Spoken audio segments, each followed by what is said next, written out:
По-вашему, Северный Кавказ сильно изменился за 20 лет после распада Советского Союза? Появилось ли что-то новое, что принципиально отличное в обществе, в обыденной жизни, во взглядах на окружающий мир населения Северного Кавказа за последние, ну скажем, может быть, 10-15 лет? Вы знаете, я хотел бы Кавказ так поделить бы. Городское население и сельское население. Понимаете, если в целом какой-то больной организм болит все тело, это естественно. И не могло быть, значит, о том, чтобы в России идет полный развал государства, идет хищническое поглощение всего то, что им не принадлежит. И когда грабили даже то, что нашим внукам, правнукам принадлежит, и в долги вгоняли детей, ну, не могла эта зараза не достигнуть и Кавказа. Там тоже было. Джин был выпущен, и вот это богатей любыми путями. Здесь не должно никаких моральных тормозов, она тоже пришла туда. И значит, произошло такая в немалой части молодежи, да и старой гвардии, что для них главное в жизни стали деньги. Власти, деньги, деньги, власти. Затратить деньги, чтобы прийти к власти, и власть использовать для того, чтобы зарабатывать большие деньги. Ну, это практически и по всей Российской Федерации. Очень серьезную ошибку совершают некоторые политики и журналисты, когда говорят, что Кавказ – это сама корпорация коррупции. До Кавказу взятки, которые вот здесь, там, в Москве, в других местах, какие взятки берутся в Кавказе, не снилось в самом дурном сне. Там не снились. Таких взяток и быть там не может. Поэтому, что у них там плохо, у нас, говорят, любят. И теперь вот это наветы, которые делаются, да, действительно, есть и корпоративность взяточности, есть кланы, приходят к власти, и только представитель клана имеет возможность там занять какие-то государственные должности. Все это есть. Есть продажность и правоохранительной системы, судебной системы и так далее. Но вы мне назовите, где это нет. Это везде, к сожалению, есть. Везде. У нас даже почти во всех вузах, таких даже престижных вузах, тоже распространено взяточничество. Но говорит, что там борьба не идет, не делается, тоже неправильно это делается. На Кавказе очень болезненно воспринимает, значит, демонизация выходцев с Кавказа. Она идет повсеместно. Она идет и в электронных средствах массовой информации, и в печати и так далее. Я еще раз повторяю, что банальные факты, которые ни в коей мере не стоило раздавать, потому что в советское время были, и как вот к бытовым относились, мы из них делаем национальный проект. Национальный проект по развалу России считает. Если таким образом будет идти, другое вам скажу, что выходцы с Кавказа, по окончании вузов практически не имеют возможности поступить на государственную службу. Практически. А вообще правоохранительные органы, там очень сложно это нужно. Мне приходится обращаться на самое высокое уровень Министерства внутренних дел. И это, естественно, негативно очень сказывается, потому что там уже вырабатывается мнение, что вообще мы вне закона. Быть кавказцем, то это уже отягчающее вину обстоятельства. Раньше было совершение преступления в состоянии алкогольного опьянения или наркотического возбуждения, это являлось отягчающим вину обстоятельством. А сейчас является быть кавказцем, это отягчающим вину обстоятельством. Ты априори уже, версия номер 1, ты не прав.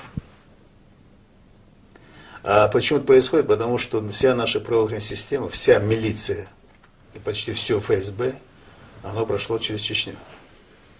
Хотят они того или нет, но они все подразделения, которые по всей Российской Федерации были в Чечне, они потеряли своих друзей, там, родственников потеряли, своих напарников и так далее. И у них своих конфликты были. И, безусловно, они тоже не с самыми теплыми отношениями уехали оттуда.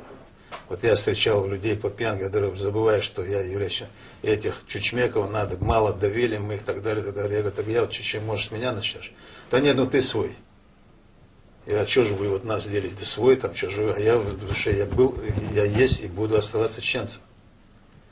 Но я тот чеченец, который служу России во много раз больше, чем ты и тебе подобные, потому что я служу во имя своих детей. Я хочу, чтобы мои дети жили в процветающем, богатом государстве, где вот как ты не будет делить чучмеки, не чучмеки. Я ради этого делаю все это возможно. Я, не щадя себя, служу своей стране. Я хочу, чтобы дети мои жили, я знаю, они нигде не нужны.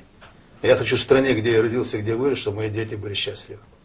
Чтобы им пальцем не тыкали, в школе не говорили, что ты не наш. Я этого добиваюсь. И таких, как я, огромное количество на Кавказе. А в чем выход из ситуации? Как снять вот эту напряженность, которая, безусловно, право существует в восприятии кавказцев в некоторых слоях нашего общества? Что нужно? Ну, во-первых, вы знаете, даже те, которые вот нагнетают обстановку, они тоже по-своему, вот как они себе представляют, они действуют правильно. Потому что у них есть учителя, идеологи, которые им внушают, вот они понаехали, и нам здесь не дают нормально жить. Я в 1991 году лежал в больнице, и когда прочитал очередной раз одну же утку, газета называлась «Глаз», называлась «Чеченская мафия, все непросто». У меня была очень серьезная травма позвоночника, я еле приполз, как был вот спортивным там.